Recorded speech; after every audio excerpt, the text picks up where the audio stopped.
பிரபாகரன் என்றால் நமக்கு தெரிந்த ஒரே பிரபாகரன் இலங்கை தமிழ் விடுதலைக்காக பாடப்பட்ட பிரபாகரன் மட்டும்தான்.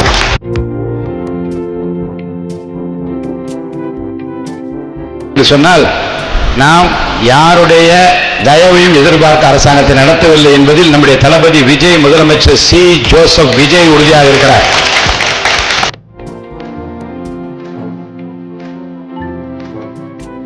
எந்த கம்யூனிட்டியா இருந்தாலும் சரிதான், அதுல இருந்து ஸ்டான் சாமிகள் வர வேண்டும். அதுல இருந்து ஸ்டான் சாமிகள் அவருடைய ஜெசுவிட் மிஷனரி, அவர் கிறிஸ்தவரு, அவர் கிறிஸ்தவருக்காக தான் சிலை வச்சாள் என்று யாரால் சொன்னாலும் இந்த ஊரையும் புரிந்து கொள்ளவில்லை, இந்த மண்ணையும் புரிந்து கொள்ளவில்லை, இந்த மனித நேயத்தையும் புரிந்து கொள்ளவில்லை, இங்க இருக்கிற தமிழ்நாட்டு மக்களுடைய உணர்வை புரிந்து கொள்ளாதான் சொல்ல முடியும்.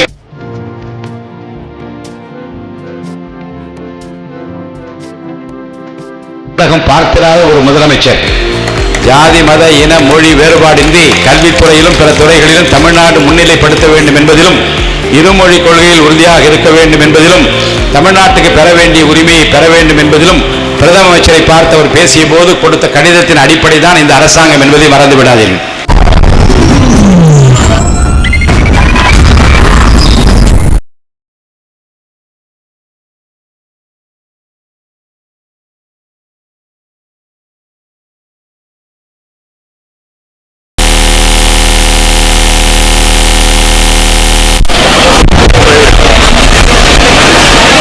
பேரன்பிற்குரிய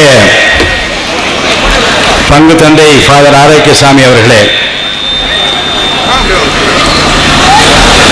சேன்சாமி மக்கள் கூட்டமைப்பினுடைய ஃபாதர் சந்தானம் அவர்களே,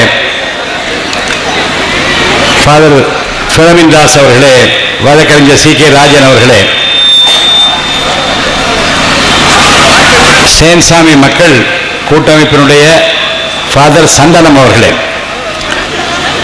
ஊர் கமிட்டி பவுல் பர்னபாஸ் அவர்களே, டிஎஃப் அருள் அவர்களே, ஜெய்கர் அவர்களே, மார்டின் ஜெரோம் அவர்களே, செனிஸ்லா சுந்தர் அவர்களே, அந்தோனி அகஸ்டின் அவர்களே, அருட்தந்தை அலாய்ஷஸ் இருதயம் அவர்களே, அருட்தந்தை பால் மைக் அவர்களே, அருட்தந்தை பவுல்ராஜ் மைக்கேல் அவர்களே, ஃபாதர் ஜேம்ஸ் அவர்களே, அருட் சகோதரிகளே,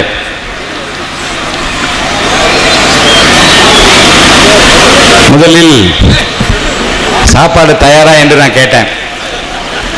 சென்னையில் இருந்து வந்திருக்கிற நம்முடைய உணவளிக்கும் நண்பர்கள் மட்டன் பிரியாணியும் சிக்கன் 65 தயாராக வைத்திருக்க உடனே வாருங்கள் என்று அழைத்தார். எனக்கும் பசிக்கிறது, உங்களுக்கும் பசிக்கும் என்று கருதுகிறேன். உடனே போனோம். எவ்வளவு பேருக்கு என்று கேட்டேன். எவ்வளவு பேர் வந்தாலும் அதை நிச்சயமாக பரிந்து கொடுக்கிற அளவுக்கு செய்திருக்கிறோம் என்றும் சொல்லியிருக்கிறார். ஆனால் பதட்டப்படாமல் போகலாம். முதல் பந்திக்கு போனால் கிடைக்குமா, ரெண்டாவது பந்தியில் இல்லை, எல்லாருக்கும் பொஃபே சிஸ்டப்படி உடனடியாக தரும்படி ஏற்பாடுகள் நடந்து கொண்டிருக்கிறது. இந்த நிகழ்ச்சிக்கு நான் வர வேண்டும் என்று ஃபாதர் ஜேம்ஸ் ஒரு நாள் கேட்டார். இங்கே பங்கு தந்தை அதுக்கு முன்பு மதுரையில் இருக்கக்கூடிய நம்முடைய அலாஷியஸ் இருதயம் ஃபாதர் ஒரு நாள் ஃபோனில் பேசினார். நான் வர்றது சிரமம் ஃபாதர், ஆனால் பின்னாடி ஒரு நாளைக்கு மதுரையில் உங்களை பார்க்கிறேன் என்று தான் நான் சொன்னேன். ஆனால் நம்ம பங்கு தந்தை என்னை கேட்டபோது நான் கொஞ்சம் தயக்கத்தை 5ஆம் தேதி நிறைய நிகழ்ச்சிகளுக்கு ஒப்புக்கொண்டிருந்தேன். வர வேண்டும் என்று ஒரு பெரு வேட்கை உள்ளத்திலே தோன்றியது. 2-3 காரணங்கள் அதிலே. ஒன்று, நம்மூர் நிகழ்ச்சி நாம் அவசியம் போக வேண்டும் என்ற மன உறுதி.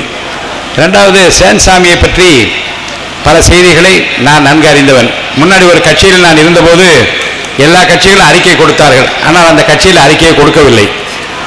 அதற்காக அறிக்கை கொடுக்க வேண்டும் என்று நான் வாதாடிய அந்த நினைவுகளும் அது மறுக்கப்பட்டதும், ஒரே ஒரு முன்னாள் அமைச்சர்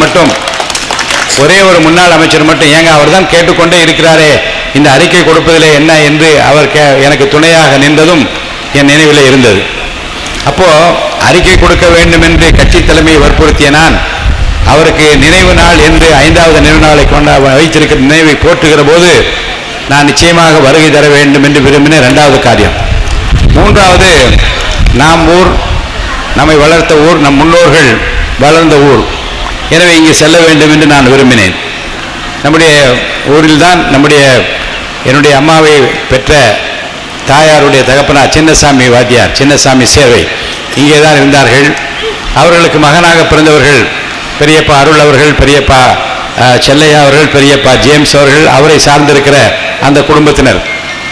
அதே போன்று எம்எல்ஏ அம்மாச்சி அப்பாதுரை தாத்தா, என்னுடைய தகப்பனாரை பெற்றெடுத்த இக்னேஷியஸ் ராஜதுரை தாத்தா என்னுடைய அப்பாயி அண்ணாள் தேவ கிருபை, இப்படி கிறிஸ்டியான் பெரியப்பா குடும்பத்தினர், அதே போன்று என் டி சாமியல் அண்ணன் குடும்பத்தினர், அண்ணன் ஜெயபால் மாமா குடும்பத்தினர், வில்சன் மாமா குடும்பத்தினர் என்று பல்கை பெரிய பல்வேறு காலகட்டங்களில் பல்வேறு ஊர்களிலே, நகரங்களிலே, நாடுகளிலே வசிக்கக்கூடிய அந்த இறை அருள் எல்லோருக்கும் இருப்பதையும் நான் நன்றாக அறிவேன். அப்போ நம்ம ஊருக்கு செல்வதிலே ஒரு தனி மகிழ்ச்சி. இங்கே வந்து ஃபாதர் ஸ்டேன்சாமியை பற்றி பேசுங்கள் என்று சொன்னால் ஃபாதர்ஸும் மற்றவர்கள் என்னை பற்றியே பேசிக் கொண்டிருந்தார்கள். நான் அவரை பற்றி அதிகமாக ஒருவேளை நான் தெரிந்து வைத்திருக்கேன் இந்த காரணத்துக்காக கூட பேசாமல் இருக்கலாம். அப்புறம் என் பேரை பிரபாகரன் என்று போட்டார்கள். பிரபாகரன் என்றால் நமக்கு தெரிந்த ஒரே பிரபாகரன் இலங்கை தமிழ் விடுதலைக்காக பாடப்பட்ட பிரபாகரன் மட்டும்தான். அதில் கூட ஒரு சுவையான சம்பவம் என்ன என்றால், ராமாபுரம் தோட்டத்துக்கு அவர் அடிக்கடி வருவார், நானும் செல்வேன். அப்போ ஒரு முறை இன்டர்காமில் தலைவர் கேட்டார் யார் வந்திருக்கிறார் என்று. பிரபாகரன் என்று என் பெயரை சொன்னார்கள்.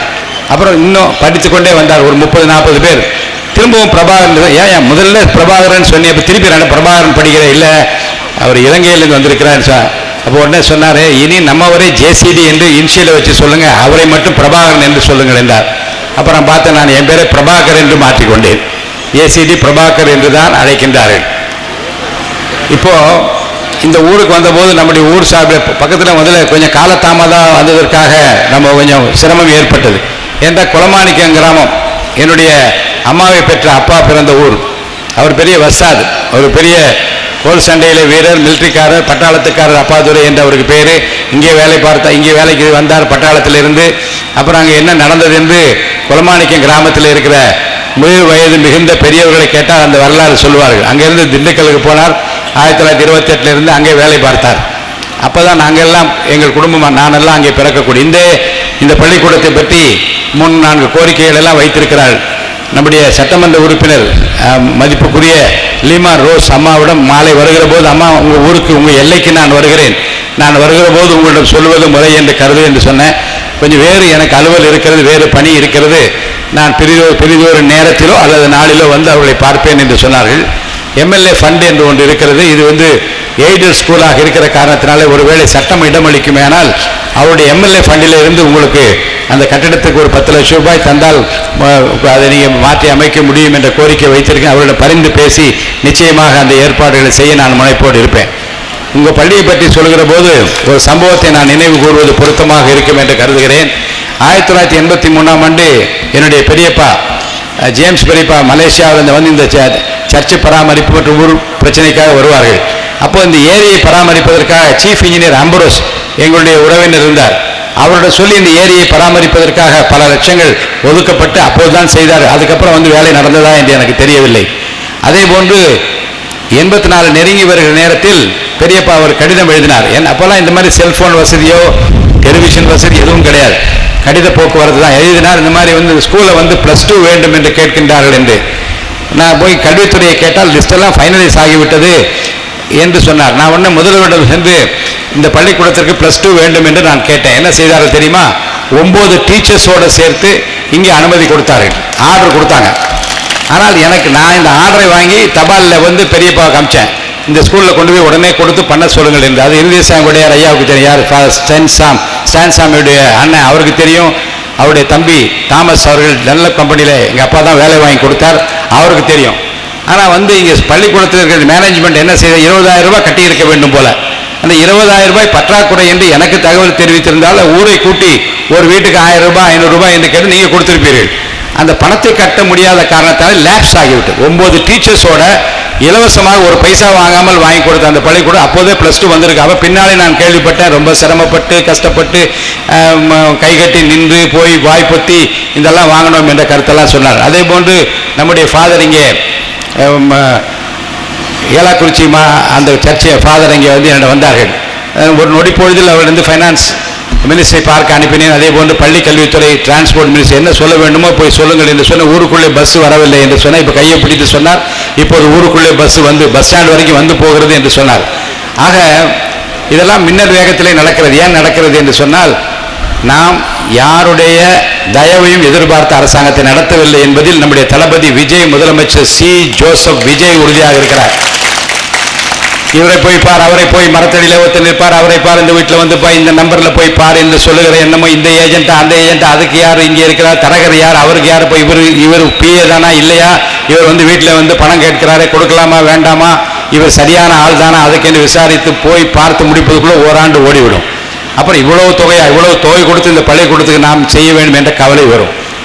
இந்த நிலைமை இன்றைக்கு ஒரு துறையில் மட்டுமல்ல, தமிழகம் முழுவதும் வியாபத்தில் நின்ற லஞ்ச லாவணியத்தை அடியோடு அடித்து விரட்டுகிற பணியைத்தான் நம்முடைய முதல்வர் தளபதி விஜய் கையில் எடுத்து விட்டார். எல்லா துறையும் இன்றைக்கு மலர்ந்திருக்கிறது. நான் பெருமைக்காக சொல்வதாக கருதுவிடக்கூடாது. இதுவரை தமிழகம் பார்த்திராத ஒரு முதலமைச்சர். ஜாதி மத இன மொழி வேறுபாடின்றி கல்வித்துறையிலும் பிற துறைகளிலும் தமிழ்நாடு முன்னிலைப்படுத்த வேண்டும் என்பதிலும், இருமொழி கொள்கையில் உறுதியாக இருக்க வேண்டும் என்பதிலும், தமிழ்நாட்டுக்கு பெற வேண்டிய உரிமையை பெற வேண்டும் என்பதிலும் பிரதம அமைச்சரை பார்த்து அவர் பேசிய போது கொடுத்த கடிதத்தின் அடிப்படை தான் இந்த அரசாங்கம் என்பதை மறந்து விடாதீர்கள். தேர்தலுக்கு முன்பாக எவ்வளவு விமர்சனங்கள் எழுந்திருக்கலாம். இவர் இப்படி போவாரா, அவர் அப்படி போவாரா என்று. கற்பனையிலே நம்முடைய தமிழ்நாட்டு மக்களை வெஞ்சிய நிலைமையில் இல்லை. அவ்வளோ கற்பனை. இவர் இப்படி வந்து இவர் ஏல போவாரா, இவர் பி டீம்ல வருவாரா. ஆனால் ஒன்று மட்டும்தான் அவர் சொன்னார், நான் உறுதியாக சொல்கிறேன், ஒரு கூட்டணி மந்திரி சபைக்கு இடம் தருவேன் என்று சொன்னார். செஞ்சாரா இல்லையா? இப்போ அதே போன்று எந்த கட்சியில் கூட்டணி சேர வேண்டும் சேரக்கூடாது என்பதில் உறுதியாக நின்றார். நான் பேரவைத் தலைவர் என்ற காரணத்தினால் இன்னும் ஆழமாக அரசியல் பேச விரும்பவில்லை. ஆனால் ஒன்றை நீங்கள் நல்லது நடக்கிற போது ஆதரிக்க கற்றுக்கொள்ள வேண்டும். அதில் வந்து இந்த குதிரைக்கு கடிவாளம் போட்டது போல ஒரு பக்கமே சாய்ந்து நின்று அரசியலை பார்க்கக்கூடாது. யூ மஸ்ட் எவாலுவேட், யார் எந்த நிலையில் யாருக்கு அனுகூலமாக இருக்கின்றார்கள். அவர் சொன்னார், என்னை பொறுத்த வரைக்கும் ஜாதி மத இன மொழி வேறுபாடின்றி எல்லோருக்கும் உதவுவேன் என்று சொன்னார்.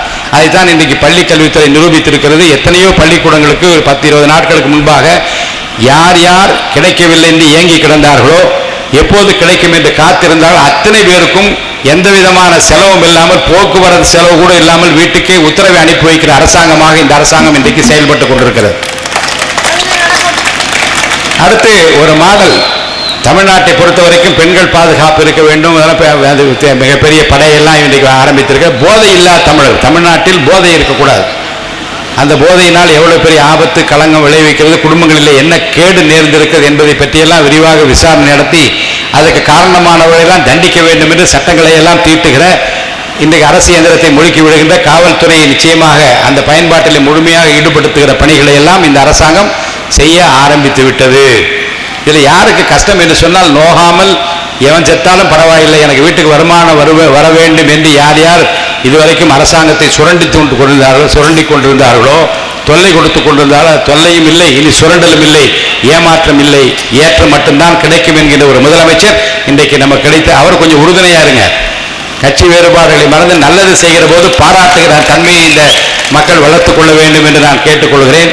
இந்த ஏரி பராமரிப்பு பற்றி சொன்னார்கள். பொதுப்பணித்துறை அமைச்சரிடம், நீர்வளத்துறை அமைச்சரிடம் நிச்சயமாக நான் சென்னைக்கு சென்றவுடன் பேசுவேன்.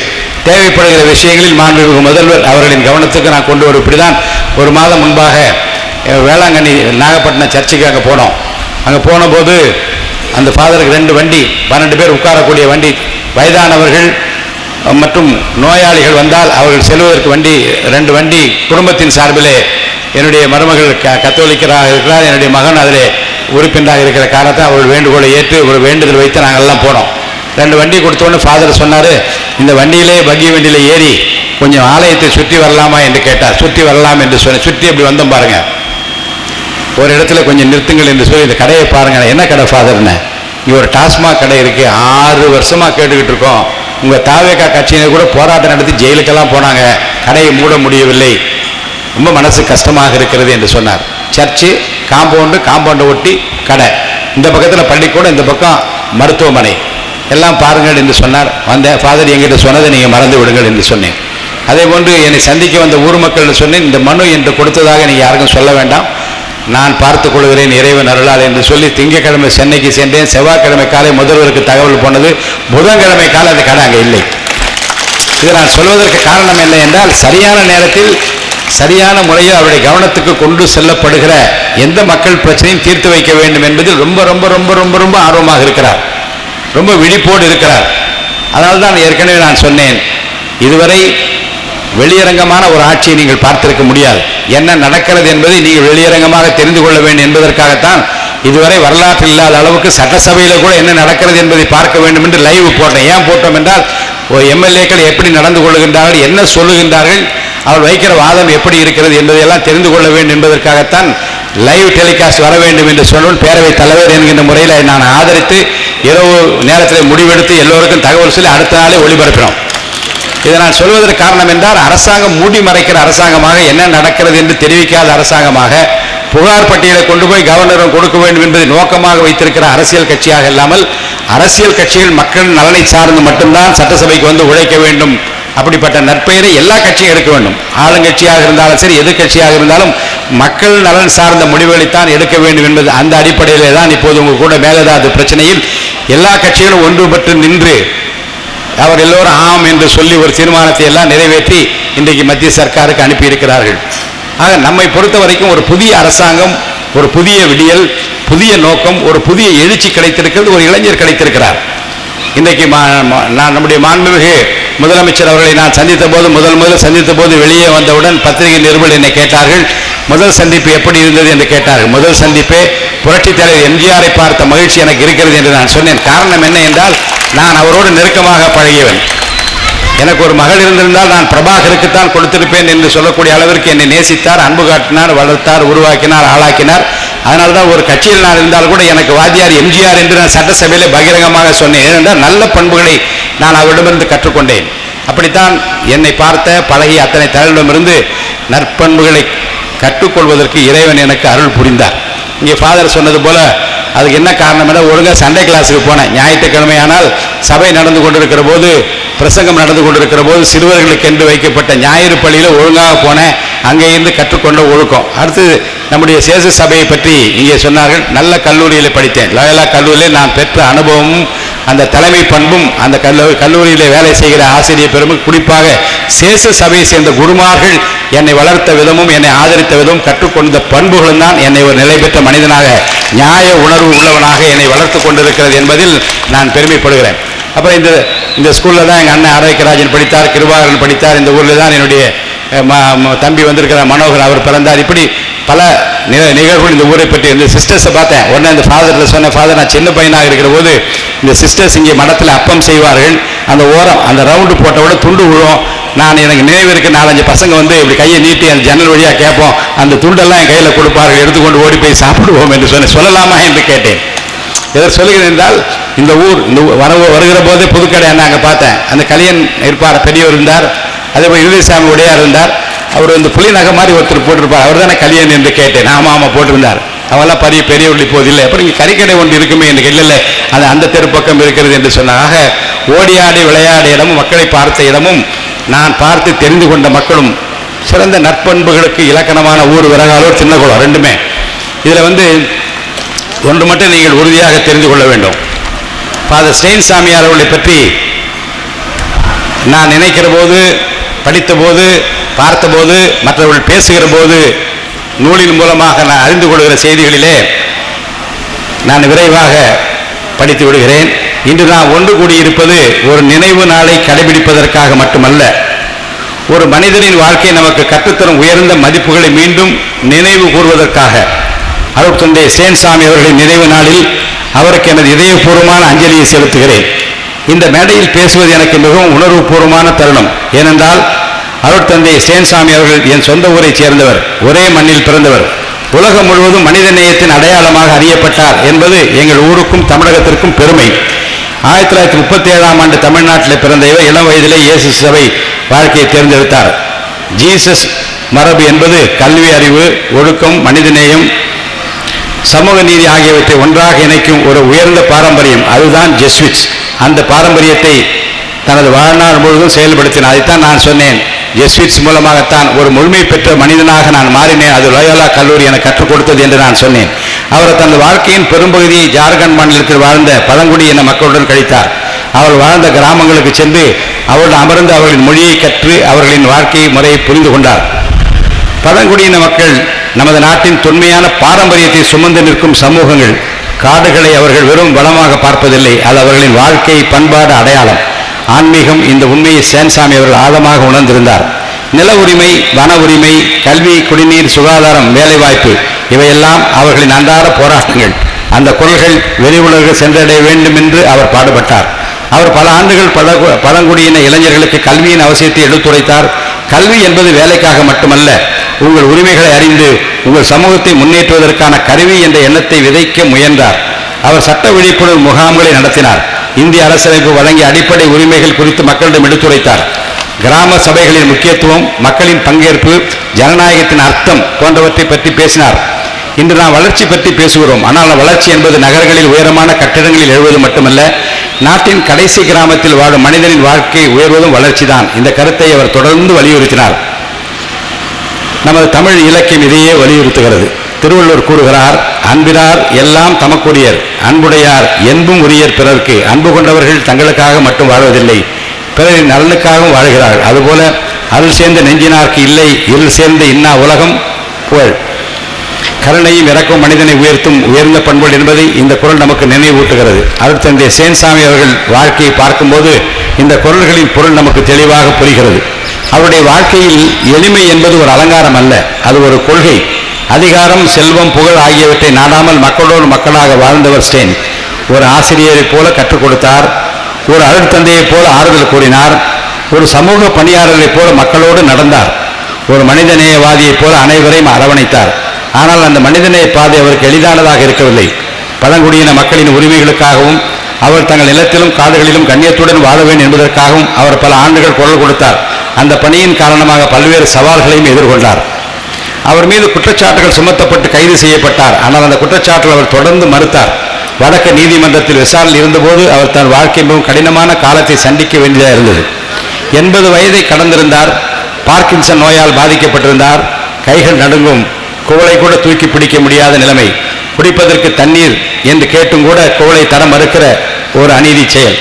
அந்த உடல்நிலையிலும் அவர் தனது நம்பிக்கை மனிதநேய சேவையும் கைவிடவில்லை. இதற்கிடையில் உலகையே உலுக்கிய கோவிட் பெருந்தொற்று பரவியது. சிறையில் இருந்தபோது அவர் உடல்நிலை மிகவும் மோசமடைந்த பின்னர் மருத்துவமனையில் சிகிச்சை பெற்றார். அந்த சிகிச்சை பலனின்றி 2021 ஆண்டு ஜூலை 5ஆம் நாள் அவர் இறைவனடி சேர்ந்தார். இந்த இளைஞர்கள் அவர்கள் வாழ்க்கையிலிருந்து கற்றுக்கொள்ள வேண்டிய மிகப்பெரிய பாடம் என்ன? வெற்றி என்பது உயர்ந்த பதவியை அடைவது மட்டுமில்லை, நம்மால் எத்தனை பேரின் வாழ்க்கையில் நம்பிக்கை ஏற்படுத்த முடிகிறது என்பதில் உண்மையான வெற்றி இருக்கிறது. ஒவ்வொருவரும் ஸ்டேன்சாமி ஆக வேண்டிய அவசியம் இல்லை. ஆனால் ஒவ்வொருவரும் அவரிடம் ஒரு நல்ல பண்பையாவது எடுத்துக்கொள்ளலாம். ஒரு மாணவனுக்கு புத்தகம் வாங்கி கொடுக்கலாம், ஒரு ஏழை குழந்தையின் கல்விக்கு உதவலாம், ஒரு மரம் நடலாம், ஒரு நோயாளியை சந்தித்து ஆறுதல் கூறலாம், ஒரு முதியவரின் கையை பிடித்து நடக்க உதவலாம். இந்த சிறிய செயல்தான் பெரிய மனிதன் நேயத்தின் அடித்தளம். ஒரு மக்கள் பிரதிநிதியாக நான் நம்புவது என்னவென்றால், அரசியலின் உயர்ந்த நோக்கமும் சேவையே. மக்களின் குரலை கேட்பதும் அவர்களின் வாழ்க்கையை மேம்படுத்துவதும் சமுதாயத்தில் யாரும் புறக்கணிக்கப்படாத நிலையை உருவாக்குவது நமது கடமை.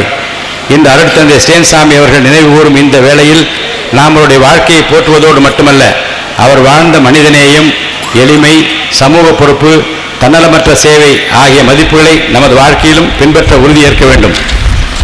அவருடைய நினைவு நம்மை நல்ல மனிதர்களாக மாற்றட்டும். அவருடைய சேவை மனப்பான்மை நமது இளைஞர்களுக்கு வழிகாட்டட்டும். அவருடைய அர்ப்பணிப்பு நமது சமூகத்திற்கு என்றும் ஒரு ஊக்கமாக விளங்கட்டும். அவரது ஆன்மா இறைவன் சாந்தியிலும் சமாதானத்திலும் இளைப்பாற இறைவனை பிரார்த்திக்க வேண்டும். இப்போ ஸ்டேன்சாமி இந்த ஊரில் பிறந்தார். அப்புறம் ஜெஸ்விட் சேஷ சபையில் சேர்ந்தார். சார் எவ்வளோ பேர் சேஷ சபையில் இருக்கிறார். இப்போ நல்ல தீர்மானம் எல்லாம் போட்டார்கள், ரொம்ப அருமையான தீர்மானங்கள்லாம் போட்டிருக்கிறார்கள். அதில் ஒன்று மட்டும்தான் எனக்கு அதில் வேண்டும், மற்ற விஷயங்களுக்குள்ளே நான் போக விரும்பவில்லை. ஆனால் ஒன்று தான், உண்மை மக்களுக்கு தெரிய வேண்டும், நீதி கிடைக்க வேண்டும், விரைவிலே விசாரணை நடத்தி முடிக்கப்பட்டு அவர் குற்றமற்றவர் என்பதை நாட்டுக்கு உலகுக்கும் தெரிவிக்கிற அந்த கோரிக்கை மட்டும்தான் எனக்கு ஏற்புடையது. ஏனென்றால் அவர் இருந்தார், மறைந்து விட்டார். ஆனால் இது என்னதான் நடக்கிறது, என்னதான் நடந்தது என்பதை நாட்டு மக்களுக்கு உலகோருக்கும் தெரிவிக்க வேண்டும், விசாரணையை விரைவிலே முடிக்க வேண்டும். அந்த கோரிக்கை மட்டும் அது நல்ல ஏற்புடைய கோரிக்கையாக நான் கருதுகின்றேன். அதன் மூலமாக இந்த உலகிற்கு நான் வெளிச்சம் போட்டு காட்ட முடியும் என்று நம்புகின்றேன்.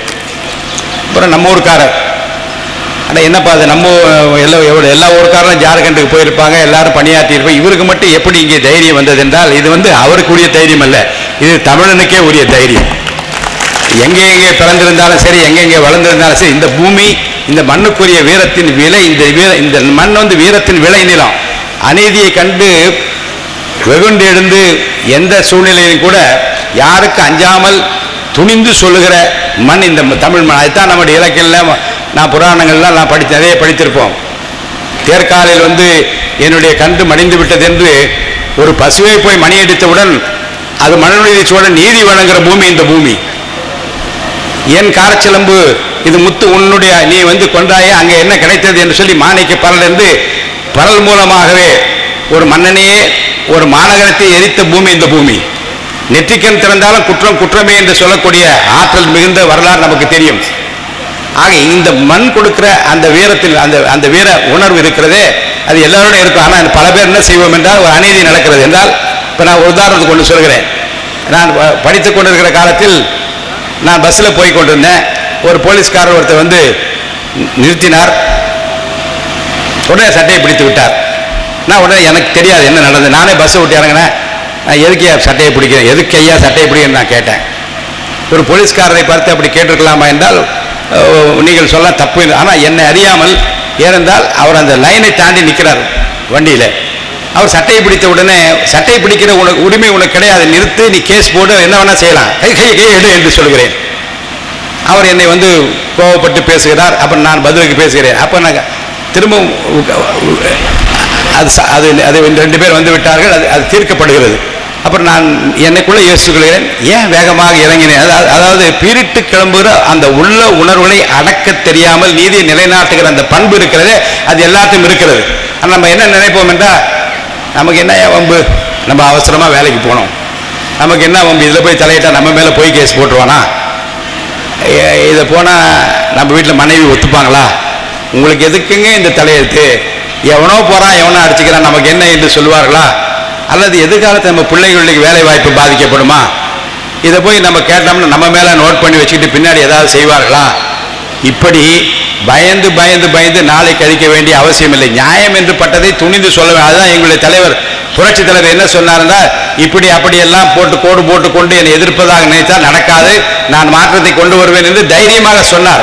இதுதான் செய்ய போகிறது அறிவித்தார். வெளியரங்கமாக அறிவித்துதான் மிகப்பெரிய வெற்றியை பெற்றார். அப்படி ஒரு மாற்றம் வேண்டும் என்று சொன்னால் ஒவ்வொருவருக்குள்ளும் இருக்கக்கூடிய ஸ்டாண்ட் சாமி வெளியே வர வேண்டும். அது பழங்குடி மக்களிடம் நீங்க பணியாற்றுவதாக இருந்தாலும் சரிதான், பட்டியலின மக்கள் இங்கே பணியாற்றுவதாக இருந்தாலும் சரிதான், அவர் வன்னியராக இருந்தாலும் சரிதான், அவர் நாடாராக இருந்தாலும் சரிதான், கல்லராக இருந்தாலும் சரி, மறவராக இருந்தாலும் சரி, அவர் வந்து பட்டியலின மக்களாக இருந்தாலும் சரி, யாதவராக இருந்தாலும் சரி, எந்த கம்யூனிட்டியா இருந்தாலும் சரிதான், அதுல இருந்து ஸ்டாண்ட் சாமிகள் வர வேண்டும். அதுல இருந்து ஸ்டாண்ட் சாமிகள் வந்து அவர் ஜெஸ்விட் மிஷினரி, அவர் கிறிஸ்தவர், அவர் கிறிஸ்தவருக்காக தான் சிலை வச்சாள் என்று யாரால் சொன்னால் என்றால் இந்த ஊரையும் புரிந்து கொள்ளவில்லை, இந்த மண்ணையும் புரிந்து கொள்ளவில்லை, இந்த மனித நேயத்தையும் புரிந்து கொள்ளவில்லை, இங்கே இருக்கிற தமிழ்நாட்டு மக்களுடைய உணர்வை புரிந்து கொள்ளாதான் சொல்ல முடியும். ஏன் வைக்கிற சிலை, ஏன் வைக்கிறாய் கூட்டம் என்று சொன்னால் மக்கள் உணர்வுகளை மனித நேயத்தோடு அணுகிற அந்த முறை வேண்டும். அதில் சட்டத்தை மீறக்கூடாது என்று சொல்லலாம், சட்டத்துக்கு புறமாக நடக்கக்கூடாது என்று சொல்லலாம். அவர் சட்டத்தை மீறினாரா, அரசியல் சட்டத்துக்கு மாறுபட்டு நடந்தாரா என்பது விசாரணை இருக்கிறது, வரட்டும். அந்த நீதி கிடைக்க வேண்டும், அது உடனே கிடைக்க வேண்டும் என்ற அந்த கோரிக்கையில் யாருக்கு மாறுபட்ட கருத்து இருக்க முடியாது. ஆனால் என்னுடைய உணர்வு சொல்வதெல்லாம், நீங்கள் எந்த காலகட்டத்தில் விலகாலூர் என்று சொல்ல காரணத்தினாலே மட்டுமல்ல, தமிழ்நாட்டில் இருக்கக்கூடிய எல்லோரும் வைத்துக் கொள்ள வேண்டியது, ஜாதி மத இன மொழி உணர்வுக்கு அப்பாற்பட்டு அமைதி பூங்காவாக தமிழ்நாடு இருக்க வேண்டும் என்றால் தர்ம உணர்வும் நியாய சிந்தனையும் கொண்டிருக்கிற அத்தனை பேரும் ஒன்றுபட்டு நீங்கள் நல்லது நடக்க வேண்டும் என்பதில் உறுதியாக இருக்க வேண்டும். எதற்கென்றும் நீங்கள் அஞ்சக்கூடாது. உங்களை அஞ்சாது பார்த்து கொடுக்கிற அரசாங்கம் தான் இன்றைக்கு நம்முடைய தளபதி விஜயனுடைய அரசாங்கம் என்பதை மறந்துவிடாது. உங்களுக்கு பக்கபலமா இருக்கும். நான் ஏற்கனவே இதுக்கு மேல என்ன செய்ய முடியும், ஒரு வெளியரங்கமான அரசாங்கம் இருக்கும் என்று சொன்னார், லஞ்ச லாவணியம் இல்லாத அரசாங்கமாக இருக்கும் என்று சொன்னார், ஊழலற்ற அரசாங்கத்தை தருவேன் என்று சொன்னார், யார் தவறு செய்தாலும் தண்டிப்பேன் என்று சட்டசபையில் அறிவிக்கிறார். யார் செய்தாலும் அனுமதிக்க மாட்டேன், அப்படி தவறு செய்தால் தண்டிக்காமல் விட மாட்டேன் என்று ஓப்பனா அறிவிக்கிறார். இதை விட உங்களுக்கு என்ன வேண்டும்? ஆக இதை நான் சொல்வதற்கு காரணம் என்றால், தமிழ்நாடு முழுவதும் மிகப்பெரிய எதிர்பார்ப்பை நிறைவேற்றுகிற ஒரு தன்மையில் ஒரு அரசாங்கம் இன்னைக்கு நடந்து கொண்டிருக்கிறது. அதில் நிச்சயமாக இந்த பூமியை பொறுத்த வரைக்கும் நியாயம் நிலைநாட்டப்படும், சமூக நீதி கிடைக்கும். அந்த சமூக நீதி கிடைப்பதில் அவர் உறுதியாக இருக்கிறார். அதைத்தான் அவருடைய கொள்கைப்பாட்டில் பார்த்து, எங்கேயாவது இந்தியா முழுவதும் எத்தனையோ வேட்பாளர்களை எல்லா கட்சியும் அறிவித்திருக்கு. 234 வேட்பாளரை வரிசையாக நிற்க வச்சு கையை உயர்த்தி லஞ்சம் வாங்க மாட்டேன், நேர்மையாக நடப்பேன் என்று பகிரங்கமாக மக்களுக்கு அறிவித்திருக்கிற ஒரே அரசாங்கம் இந்த இப்போது வந்திருக்கிற தமிழக வெற்றி கழகத்தின் அரசாங்கம் மட்டும்தான். இதை விட என்ன செய்ய முடியும் என்று நீங்கள் எதிர்பார்க்கின்றீர்கள்? இந்த அரசாங்கத்திற்கு நீங்கள் உறுதுணையாக இருக்க வேண்டும் என்று நான் உங்களை அன்போடு கேட்டுக்கொள்கின்றேன். நிறைய கோரிக்கைகள்லாம் நம்முடைய ஃபாதர்ஸ் எல்லாம் சொல்லியிருக்காங்க. அவரோட ஒன்று தான் நான் சொன்னேன், you must heave a sigh of relief. அப்பா இனி நம்முடைய பிரச்சனையை அரசாங்கம் பார்த்துக் கொள்கின்ற அந்த நிம்மதி பெருமூச்சு உங்களிடமிருந்து வர வேண்டும். அதைத்தான் நான் விரும்புகின்றேன். உங்களை பொறுத்தவரை இது 5வது ஆண்டு சேன்சாமியினுடைய 5வது நினைவு கொண்டாடுகின்றீர்கள். சில கோரிக்கைகள்லாம் அவரை பற்றியெல்லாம் நீங்கள் வைத்திருக்கின்றீர்கள். மாண்புமிகு சட்டமன்ற உறுப்பினர் அவரோடு நான் நிச்சயமாக பேசுவேன். இங்கே அந்த சமூக கூடம் கட்டுவதை பற்றியும் எப்படி செய்யலாம் என்பதை பற்றி எவ்வளவு நிதி ஒதுக்கீடு தேவை என்பதை பற்றியும் பேசலாம். அதே போன்று ஆரம்ப சுகாதார நிலையம் பற்றி நீங்கள் சொல்லியிருக்கின்றீர்கள். வங்கி ஒன்று வேண்டும் என்று கேட்டிருக்க. பக்கத்து ஊரில் புள்ளம்பாடிக்கெல்லாம் நீங்கள் போகின்ற நிலைமை இருக்கிறது சொல்லி இங்கேயே வங்கியும் ஒரு ஏடிஎம் வசதியோடு எப்படி இருக்க வேண்டும் என்பதை பற்றி நிச்சயமாக ஒரு மாத காலத்திற்குள்ளாக நான் முயற்சி எடுப்பேன் என்பதை நான் உங்களுக்கு தெரிவித்துக் கொள்கிறேன். அதே போல மின்பாதை மேலே செல்கிற அதெல்லாம் கீழே போக வேண்டும் என்று நீங்கள் சொல்லி நான் வெள்ளிவாக்கம் சட்டமன்ற உறுப்பினர் 2011 பேராசிரியர் அன்பழகன் அவர்களை வெற்றி கொண்டு எம்எல்ஏ ஆன போது அங்கே இப்படி தான் வயர் மேலே போகிற வயர்லாம் கீழே கொண்டு போவதற்கு நிறைய பொருட்செலவாகும் என்று அப்போ பஞ்ச்டு கேபிள் எல்லா வயர்களையும் ஒன்று திரட்டி ஒரே கேபிள் வயராக போகிற ஒரு திட்டத்தை அங்கே அமல்படுத்தினேன். அப்படிப்பட்ட ஒரு திட்டம் கூட இங்கே நிறைவேற்ற முடியுமா என்று பார்க்கலாம். அது புதைவடமாக அல்லது மண்ணுக்கடியில் வைக்கிற அந்த நிகழ்வாக இருந்தாலும் அதை பற்றி நம்முடைய மின்துறை சட்டத்துறை அமைச்சருடைய கவனத்துக்கு நான் நிச்சயமாக கொண்டு வர நான் கடமைப்பட்டிருக்கிறேன். ஏரியை பற்றி ஏற்கனவே உங்களுக்கு சொல்லியிருக்கிறேன். உங்களை பொறுத்த வரைக்கும் இந்த கோரிக்கைகள் எல்லாம் நிறைவேறுகிற அந்த காலகட்டத்தில் நாம் அந்த பெருமகனாரை நன்றியோடு நினைக்க வேண்டும். எனக்கு ஒரு வேண்டுகோள் உங்களுடைய அமைப்புக்கு, தமிழகம் முழுவதும் இந்த சமூக நீதிக்காக போராடி கொண்டிருக்கிற சட்டத்துக்கு உட்பட்டு அரசியல் சாசனத்துக்கு உட்பட்டு தமிழக அரசின் சட்டத்திற்கு உட்பட்டு சமூக நீதிக்காக போராடுகின்ற 3 பேரை ஆண்டுதோறும் தேர்ந்தெடுத்து சமூக நீதி விருது ஸ்டான்சாமி பெயரால் நீங்கள் வழங்க வேண்டும். அதற்குரிய செலவு தொகையை நான் ஆண்டுதோறும் ஏற்றுக்கொள்கிறேன். அதை நீங்கள் செய்ய வேண்டும் என்று உங்களை கேட்டு இந்த நல்ல வாய்ப்பிற்கு வணங்கி உணவு தயாராக இருக்கிறது. உங்களோடு இணைந்து நான் உணவருந்த விரும்புகிறேன். வாய்ப்பிற்கு நன்றி கூறி விடைபெற்றுக் கொள்கிறேன். நன்றி, வணக்கம்.